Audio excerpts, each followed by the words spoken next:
마태복음 5장 43절부터 48절까지의 말씀입니다. 또 내 이웃을 사랑하고 내 원수를 미워하라 하였다는 것을 너희가 들었으나 나는 너희에게 이르노니 너희 원수를 사랑하며 너희를 박해하는 자를 위하여 기도하라. 이같이 한즉 하늘에 계신 너희 아버지의 아들이 되리니 이는 하나님이 그 해를 악인과 선인에게 비추시며 비를 의로운 자와 불의한 자에게 내려주심이라. 너희가 너희를 사랑하는 자를 사랑하면 무슨 상이 있으리요? 세리도 이같이 아니하느냐? 또 너희가 너희 형제들에게만 무난하면 남보다 더하는 것이 무엇이냐? 이방인들도 이같이 아니하느냐? 그러므로 하늘에 계신 너희 아버지의 온전하심과 같이 너희도 온전하라. 아멘. 이 시간은 이야기 산상보훈 율법 반제 6가지 반제의 마지막 부분에 해당하는 원수를 사랑하라 라는 대목 중에 오늘 시간 관계상 맨 마지막 절 48절에 대한 부분을 먼저 진행하고 그 앞에 부분은 다음에 진행하도록 하겠습니다. 48절 그러므로 하늘에 계신 너희 아버지의 온전하심과 같이 너희도 온전하라. 우리는 제일 부담스러워하는 말 중에 완전하라, 온전하라 하는 걸 굉장히 부담스러워합니다. 왜냐하면 이렇게 말씀하신 분이 그냥 저희 할아버지나 저희 아버님이시면 우리는 속으로 이렇게 생각할 수 있습니다.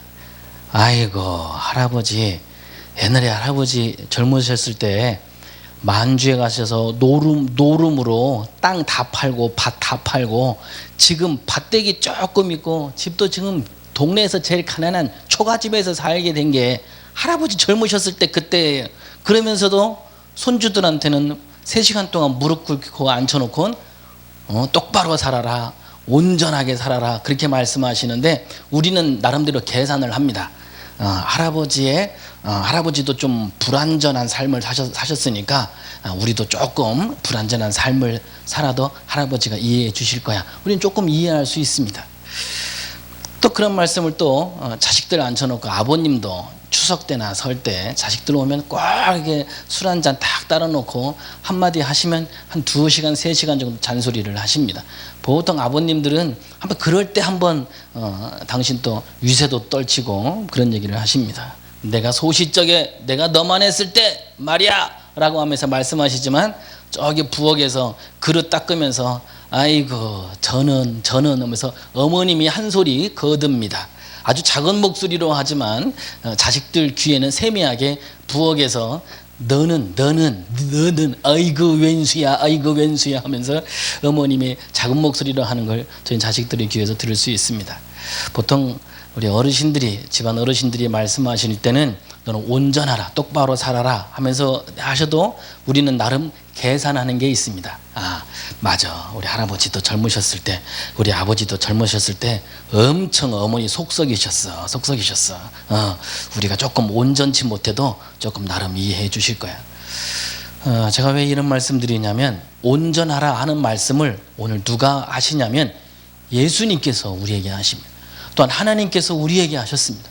그럼 어떻게 해야 어이구 그분이 하셨으니 우리는 엄청난 부담감을 갖고 이 말씀을 들을 수밖에 없습니다. 그런데 이 말씀에 대한 원어를 해석해 보면 텔레이오스, 이 온전하게 하다, 온전하라, 이것은 노동하다, 성장한다, 정신적으로나 도덕적인 성격을 나타내는 다양한 적용에 있어서 성년이 되다, 온전하다라고 하는 의미를 가집니다. 고린도서 14장 20절에서 지혜에는 장성한 사람이 되라 라고 하는 이 장성한 사람에 쓰는 이 말이, 그리고 야고보서 1장 4절에 온전히, 영어로는 perfect라는, 오늘 본문에도 영어로는 perfect로 나와 있습니다. 완벽하다라고 하는 것보단 좀 장성하다, 성장하다, 좀 약간 여유가 좀 있지요. 고린도서 14장 20절 말씀을 읽어드리면 이렇습니다. 형제들아, 지혜에는 아이가 되지 말고 악에는 어린아이가 되라. 지혜는 장성한 사람이 되라. 좀 어른스럽게 생각해라 라는 그런 말씀이지요. 야고보서 1장 4절에도 인내를 온전히 이루라. 완전히 퍼펙트하게 잘 참아라. 이는 너희로 온전하고 구비하여 조금도 부족함이 없게 하려 함이라. 이 말은 구체적으로 얘기하면 더 낫다. 그러니까 이 사람보다 네가 조금 더 낫다. 근데 너보다 더 나은 사람이 또 있겠지. 그러니까 이 사람보다 네가 좀 더 온전하다.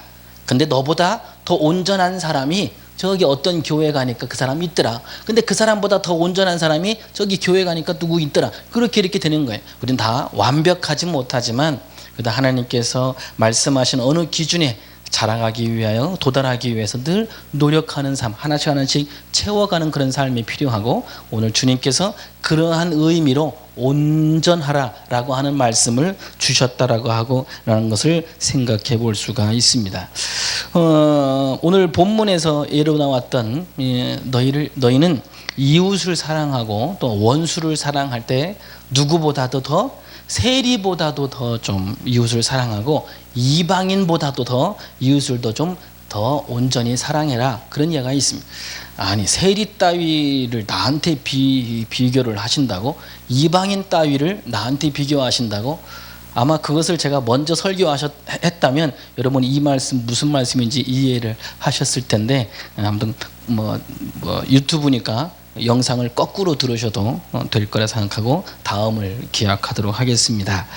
자, 오늘은 무슨 말씀을 드리려고 하냐면, 그동안 첫 번째 율법에 대해서 주님께서 6가지 율법을 가지고 말씀하셨던 그 부분에 대해서, 그 부분 전하시기 전에 여러분들에게 첫 번째 부담을 주셨던 것에 대한 마지막 해답입니다. 너희 하늘에 계신 너희 아버지가 온전하심과 같이 너희도 온전하라. 이 말씀은 어디에 주님께서 말씀하셨냐면, 율법 6가지를 말씀하시기 직전에 주님께서 우리에게 이렇게 말씀하셨습니다. 온전함, 율법을 온전하게 지켜라, 퍼펙트하게 지켜라 라는 엄청난 부담감을 가지라고 우리에게 주신 말씀이 바로 마태복음 5장 17절부터의 말씀입니다. 자, 예수님과 율법에 관련된 부분에 이 오늘 읽은 본문이 어디에서 시작했는가? 그 시작하는 지점이 5장 17절입니다. 내가 율법이나 선지자를 폐하러 온 줄로 생각하지 말라. 폐하러 온 것이 아니요 완전하게 하려 함이라. 이 완전하게 하려 함이라. 18절, 진실로 너에게 이르노니 천지가 없어지기 전에는 율법의 1.1획도 결코 없어지지 아니하고 다 이루리라. 다 이루리라. 완전하게 예수님께서 그 율법을 이루신다는. 19절, 그러므로 누구든지 이 계명 중에 지극히 작은 것 하나라도 버리고 또 그같이 사람을 가르치는 자는 천국에서 지극히 작다 일컬음을 받을 것이요 누구든지 이를 행하며 가르치는 자는 천국에서 크다 일컬음을 받으리라. 20절, 참 우리에게 이게 가장 큰 부담거리가 아닐 수가 없습니다. 내가 너희에게 이르노니 너희 의가 서기관과 바리새인보다 더 낫지 못하면 결코 천국에 들어가지 못하리라. 이거 환장할 노릇이 아닐 수가 없습니다. 교회를 열심히 다니고 신앙생활을 열심히 하고 집사가 되고 권사가 되고 장로가 되고 목사가 됐지만 우리의 의가, 율법을 지키는 의가 옛날 2000년 전에 바리새인과 서기관들처럼 율법을 그렇게 철저하게 지킨 그 양반들처럼 우리는 그렇게 철저하게 지켜본 적이 없거든요. 왜냐하면 율법을 잘 모르기도 하고 모르는 게 더 많지요. 그 사람들처럼 철저하게 안 지키면 천국에 못 들어간다는 말씀을 하시니 참 부담스럽지 않을 수가 없습니다. 그러면서 이 6가지 율법의 반대 명제를 말씀하신 결론에도 하늘에 계신 너희 아버지의 온전하심과 같이 너희도 온전하라는 말씀을 마지막에 당부의 말씀을 딱 하십니다. 앞에 문을 여는 부분과 문을 닫는 부분에 동일한 메시지로 우리에게 전하고 있습니다. 엄청난 부담인데, 제 이야기 산상보훈 설교를 들으셨으면 하나도 부담스럽지 않다는 것을 여러분이 아시게 될 겁니다. 서기관, 에이 그 정도는 내가 이기지. 바리새인, 아이 나 그 정도는 이기지. 그러면서 가벼운 웃음으로 나 천국 갈 수 있어. 그렇게 여러분 이해할 수 있습니다. 다시 복습한다 생각하시고, 자 그러면 서기관과 바리새인은 어떤 식으로 율법을 지켰길래 우리는 그런 식으로 율법 지키면 아이고 우리는 서기관과 바리새인, 우리 이길 수 있습니다, 괜찮습니다 라고 여러분이 생각할 수 있을까? 그들이 율법을 지키는 방식에 대해서 예수님께서 율법의 예를 몇 가지 들면서 이렇게 하셨습니다. 먼저 살인하지 말라. 너희는 옛사람에게 말한 바 살인하지 말라. 누구든지 살인하면 심판을 받게 되리라 하였다는 것을 너희가 들었으나 하면서 예수님께서 율법을 지키는 서기관과 바리새인들의 살인하지 말라는 계명을 어떤 방식으로 지켰는지에 대해서 지적하는 말씀을 하셨습니다. 자, 이렇습니다. 자, 잘 들어보십시오. 출애굽기 20장 13절의 십계명의 말씀대로 살인하지 말라, 누구든지 살인하면 심판을 받게 되리라는 계명을 다 지켰다고 말하는 서기관과 바리새인들아, 칼로 사람을 찔러야만 살인이 아니라 말로써 사람의 마음을 찌르는 것도 살인이나 매한가지다.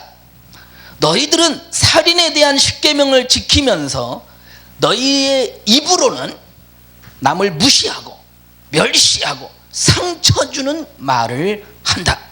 그 예로 초대교회 교회 식구들, 성경에는 형제라고 말하지만 원어 성경에는 같은 교인이라고 말합니다. 교회 식구들에게 라가, 즉 이 바보 같은 놈아, 이 어리석은 놈아 라는 욕설을 서슴지 않는다. 이런 사람은 심판을 받게 되고 미련한 놈이라는 자는 지옥불에 들어가게 될 것이다. 얘들아, 성전에 예물을 드리는 것을 내 하늘 아버지께서 기뻐하실 줄 아느냐? 하늘 아버지께서는 너희가 예물을 제단 앞에 두고 먼저 가서 너로 인해 상처받은 사람들과 먼저 화해하고 그 후에 와서 예물 드리는 것을 기뻐하신다.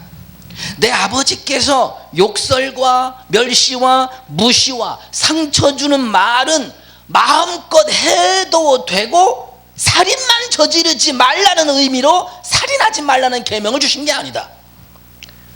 상식적으로 생각해 보아라. 너를 고소하는 사람과 함께 법정으로 갈 때에 도중에 얼른 그와 화해하려고 하지 않겠느냐? 왜냐하면 너를 고소하는 사람이 너를 금방 이제 재판관에게 넘겨주고 재판관은 형무소 관리에게 넘겨주어서 너는 감옥에 쳐넣게 되고 네 벌금을 다 갚기 전까지는 그 감옥에서 나오지 못하게 되는 것 아니겠느냐? 세상도 그러한데 교회 내 형제 자매들에겐 왜 그렇게 함부로 말하느냐? 그러니 항상 선하고 화목한 말로 사람에게 덕을 끼쳐 다툼이 없게 하고 너희 말로 상처받은 사람들이 없도록 하여라. 이것이 살인하지 말라는 계명을 온전히 지키는 것이다 라는 뜻. 지금 이건 이야기 성경 말씀식으로 또 옛사람에 말한 바 살인하지 말라는 계명에 대한 21절부터 26절의 본문을 오늘날의 언어로 풀어서 말씀드린 겁니다. 자, 그러면 율법을 온전히 지키는 방법, 즉 사람을 찔러 죽이는 거, 우리는 지금 사람을 찔러 죽이는 게 더 어렵습니다. 우리는 쉽게 할 수 있는 건 욕은 쉽게 할 수 있어요. 차 타고 가다가 목사님들도 성도들 데리고 차 타고 가다가 갑자기 앞에서 오토바이가 꽉 끼어들면 급정거를 합니다. 그 순간 야 이 XX야 뒤에서 성도들이 다 듣고 있어도 어떻게 막 그렇게 본능적으로 욕이 제일 먼저 빨리 나오는지 모르겠습니다. 요즘 버스 아침에 7시나 8시쯤 버스 타고 가기가 아주 무섭습니다. 왜냐하면 버스 타면 중학교 고등학교 학생들이 가득 타는데 그들의 대화를 도무지 해석을 할 수가 없습니다. 왜냐하면 99% 이상이 욕인데 걔네들은 깔깔깔 웃으면서 막 얘기를 하고 서슴지 않고 욕을 합니다. 우리는 해석이 안 됩니다. 여러분, 욕이 얼마나 쉽습니까? 그죠? 근데 욕을 해도 상대방이 상처받지 않고 서로 욕으로 해야만 돼야 되는 것이 그들의 언어처럼 합니다. 자, 살인하지 말라는 계명을 완벽하게 지키는 방법을 우리 성도들은 다 터득하고 있습니다.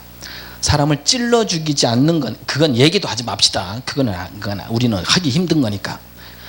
욕하지 말라는 거예요. 우리 성도들에게, 식구들에게 저주하고 멸시하고 무시하지 말라는 거예요. 얼마나 유대인들이 초대교회 성도들에게 무시하고 멸시하고 이 바보 같은 놈아 그런 이야기들을 많이 했으면 바울 서신을 계속 읽어보면 유대인들에 대한 책망이 그렇게 많이 나옵니까?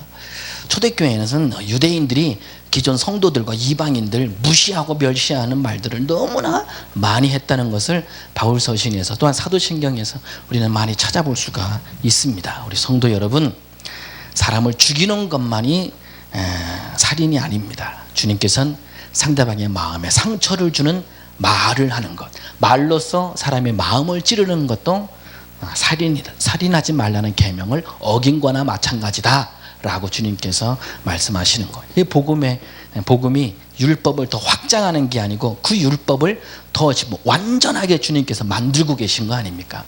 유대인들은 율법을 부분적으로 지켰어요. 뭐냐? 사람을 죽이는 것만 살인이고, 사람을 안 죽였으니까 나는 살인하지 말라는 계명을 지켰어.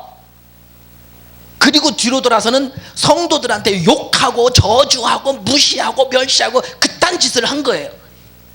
그러니까 서기관과 바리새인들은 율법을 지켰어도 이런 식으로 지킨 거예요. 근데 우리 교회 식구들은 이런 식으로 신앙생활 안 하시죠?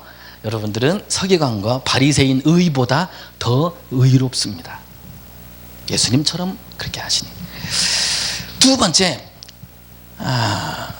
바리새인과 서기관의 의보다 더 의로운 신앙생활을 하기 위한 예수님이 율법의 예로 들은 두 번째 예, 간음하지 말라는 계명.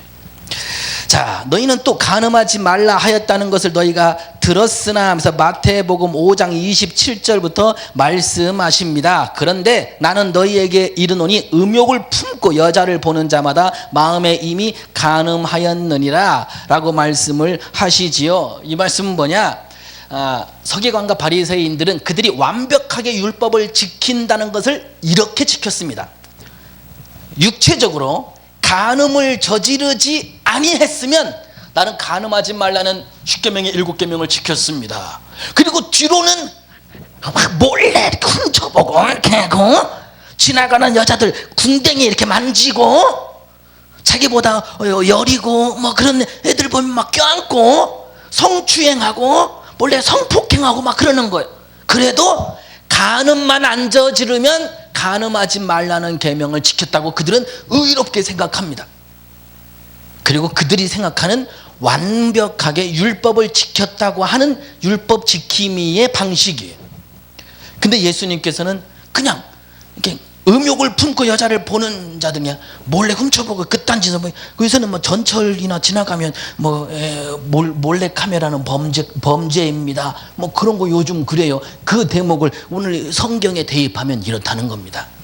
간음만 안 저지르면 됐지. 그러나 요즘은 몰래 카메라로 이렇게 몰래 여자들을 엿보고 하는 것도 범죄라고 지금 하는 것처럼 성경에 예수님께서 하신 말씀이에요. 음욕을 품고 여자를 보는 것도 범죄다.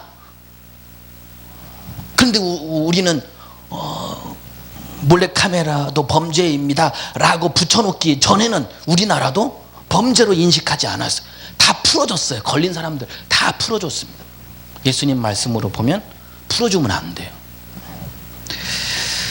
그리고 주님께서 이렇게 말씀합니다. 만일 네 오른 눈이 너로 실족하게 하거든 빼어내버리라. 네 백체 중 하나가 없어지고 온몸이 지옥에 던져지지 않는 것이 유익하니라. 오른 눈이, 그러니까 이게 눈으로 이렇게 선한 것을 보고 세상을 보면 모르는데 이 눈으로 그딴 것을 쳐다보고 있는 거예요. 그딴 것을 이 눈으로 그냥 손가락으로 푹 찔러가고 빼버리라는 거예요. 차라리 과장해서 하신 말씀이죠. 다 빼라 그러면 온 남자들 다 빼야죠. 그딴 식으로 범죄가 되는 성추행이든지 성폭행이든지 그렇게 남에게 수치가 되는 그러한 일로 음욕을 품고 하는데 그런 눈은 그냥 빼버리라는 낫대는 거예요. 왜 그러냐면 그딴 짓을 막 하면서 서기관과 바리새인들은 그딴 짓을 하면서도 전혀 가책을 느끼지 않는, 죄책감을 전혀 느끼지 않는 거예요. 왜? 간음을 저지르지 않았으니까. 이런 거는 간음의 수준에도 되지도 않는 거예요. 이런 거는 아무것도 아니라고 생각하니까. 근데 예수님께서는 그것조차도, 왜? 성추행을 당한, 성폭행을 당한 그들은 어마어마한 상처와 아픔을 겪고 있는데 너희는 그것을 즐기고 있고 범죄라고 생각하지 않고 있다는 거예요. 자, 예를 들어서 예수님께서 예를 들었어요. 예를 들은 이혼 증서라는 예를 들었어요. 여기 또 그 전에 만일 네 오른손이 너를 실족하게 하거든, 그거예요. 네 오른손이 여자를 뭐 성폭행하고 성추행하고 만지작거리고 그러거든, 막 찍어내버리라, 막 그런 뜻이, 그런 의미입니다. 자, 예수님께서 결정적으로 율법에 대한 예를 또 드시기를, 누구든지 아내를 버리려거든 이혼 증서를 줄 것이라 하였으나 나는 너희에게 이르노니 누구든지 음행한 이유 없이 아내를 버리면 이는 그런 말 간음하게 하며 또 누구든지 버림받은 여자에게 장가드는 자도 간음함이니라. 오늘 말씀이 뭐냐면 이 모든 율법의 6가지 맨 마지막에 하늘에 계신 너희 아버지의 온전하신 것 같이 너희도 온전하라 라고 하신 말씀처럼 지금 6가지 율법을 온전하게 지키는 방식이 무엇인가에 대해서 오늘 말씀하기 위해서 옛날에 복습 과정으로 다시 넘어간 겁니다. 자, 그래서 예수님께서 그러면 너희가 어떻게 간음을 저질렀는지 한번 보자 그러면서 따져 물으시는 거예요. 그래, 너희 서기관과 바리새인 너 율법을 온전하게 지켰다고? 너희들이 온전하게 지켰다는 방식이 이거다. 자, 한번 너희들 이혼에 대해서 생각해 보자. 자, 모세의 입술을 통하여 모세 시대를 해서 너희에게 간음한 이유 아니면 너희가 이혼 증서를 주라고 해서 너희가 이혼 증서를 주는데 너희는 거꾸로 이제 시대가 변하고 발전하니까 너희가 그것을 거꾸로 이혼 증서를 이용하더구나. 자, 이런 거예요. 얘네들은 언제 이혼 증서를 주냐면 자기 아내가 다른 남자의 바람을 폈을 때 간음한 연고로 이혼 증서를 줘서 쫓아내는 거는 상관이 없어요. 그럼 율법에 그러니까. 그런데 시대가 발전하면서 이혼 증서를 아내에게 주는 일들이 이러한 일들 때문에 준다라고 성경 문화 배경 사전에서 이렇게 나오고 있습니다. 이혼 증서를 주는 사례. 아내가 요리를 못한다거나 빵을 태우거나 밑불을 제대로 관리하지 못해 꺼뜨렸거나 자기 순서가 아닌데도 말을 꺼냈거나 또는 다른 여자가 아내보다 더 마음에 든다는 이유로 내쫓을 건수를 만들어 내쫓는 경우에, 또 자식을 낳지 못하는 경우, 그리고 남자가 이방 여인과 결혼하여 종교적으로 타협할 수 없는 경우 등등. 이게 말도 안 되는 거예요. 근데 이 말도 안 되는 상황을 우리나라도 몇십 년 전에 겪었어요. 아이를 못 낳는 경우 소방 맞고, 뭐 요리를 못하면 또 소방 맞고, 우리나라에서는 소방망 맞는다는 말로 아내를 쫓아내고 그러는 경우들이 많았습니다. 2000년 전에는 더 그랬다는 거예요. 더 그랬다는 거예요. 그것도 율법을 완전하게 지킨다는 서기관과 바리새인들이 이와 같이 했다는 겁니다. 자, 그렇다면 여자들은 이혼 증서만 가지고 쫓겨나서 바깥에 사는 거예요. 근데 그놈은 그 사람과 또 같이 또 다시 결혼하는 그 남자는 주님께서는 결혼을, 혼인을 주님께서 인정하지 않겠다. 하나님은 인정하지 않겠다. 지금 그런 말씀을 하고 계십니다. 자, 그렇다면, 자, 간음한 이유가 아닌데도 이혼 증서만, 자, 이들은 이러는 거예요. 아주 뻔뻔스러운 거죠. 서기관과 바리새인들은, 야, 나는 율법을 다 지켰어. 우리 마누라, 지금 살고 있는 마누라, 4번째 마누라지. 첫 번째, 맞아, 요리를 너무 못하더라고. 내쫓았어. 이혼 증서? 당연히 줬지. 2번째 마누라, 애를 못 낳더라고. 내쫓았지. 이혼 증서? 줬지. 3번째 마누라, 나 시장에 나갔는데, 거기 개미다방에 미스 양이 이쁘더라고. 그래갖고 개미다방 미스 양을 하고 결혼하려고 마누라 뭐 이것저것 핑계 이렇게 대갖고 이렇게 쫓아냈지. 이혼 증서 줬지. 그래갖고 지금 살고 있는 그 개미다방 그 마담이야. 무슨 얘기냐면, 율법을, 간음하지 말라는 율법을 완벽하게 지키는 서기관과 바리새인의 방식이 뭐냐면 이혼 증서를 주는 것입니다. 어떠한 다른 이유를 들어서 이혼 증서만 주면 이혼할 수 있다고 생각하는, 그래서 아내를 내쫓는다는 거죠. 이게 그들의 율법을 온전하게 지키는 그들의 방식입니다. 성도 여러분, 여러분들은 그렇게 지금 못하시죠? 마누라한테 얻어 터지시는 남편이 워낙 많은 시대에 살고 있는 여러분들은 서기관과 바리새인의 의보다 더 의로우신 분들이에요. 그래서 예수님께서 이 간음의 이혼에 대한 부분을 이렇게 못을 박으셨어요. 누구든지 아내를 버리려거든 이혼 증서를 줄 것이라 하였으나 나는 너희에게 이르노니 누구든지 음행한 이유 없이 아내를 버리면 이는 그로 간음하게 하며 또 누구든지 버림받은 여자에게 장가드는 자도 간음함이리라. 이 말씀이 이제 성경 말씀이 이해가 되시죠? 그래서 오늘 하나님께서 우리에게 하늘에 계신 너희 아버지의 온전하신 것 같이 너희도 온전하라. 우리 성도 여러분, 율법을 문자 그대로 지킨다는 의미에서 나에게 이로운 것은 나에게 주어지고 나에게 해로운 것은 지키지 아니하고 숨겨버리고 그래서 수행하지 않습니다. 이 율법은 예수님께서 우리에게 전하신 너희 하나님을 사랑하고 내 이웃을 내 몸과 같이 사랑, 하나님 사랑과 이웃 사랑이라고 하는 이 십자가의 복음에 예수님 말씀에 모든 율법도 다 들어 있습니다. 율법을 행하는 데 있어서 하나님의 사랑이 아니고 이웃을 해치는 부분이라면 우리는 율법을 온전히 지킨다고 할 수가 없습니다. 예를 들어서 주일날 예배 드리러 가야 되는데 웅덩이에 양이 빠져 있어요. 건져 주어야 되는데 예배에 늦어요. 그리고 건져주면 그것이 노동을 하지 말라, 아무것도 하지 말라는 안식일 계명을 어기는 것 같아서 웅덩이에 빠져서 허우덕거리는 양을 구해주지 않고 가는 것. 율법은 온전히 지키는 거겠죠. 그런데 하나님 사랑과 이웃 사랑을 깨트리는 거예요. 예수님은 율법을 깨트리러 오신 분이 아니라 율법을 온전하게 하기 위해서 거예요. 예수님이 율법을 온전하게 하신 주님의 복음의 실체는 하나님 사랑과 이웃 사랑에 있습니다.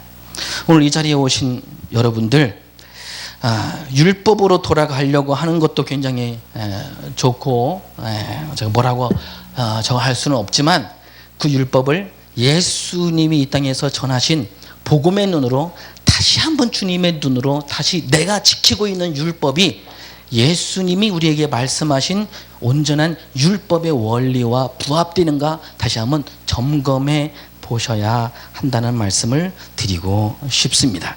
그래서 이 땅에 하늘에 계신 너희 아버지의 온전하신 것 같이 너희도 온전하라.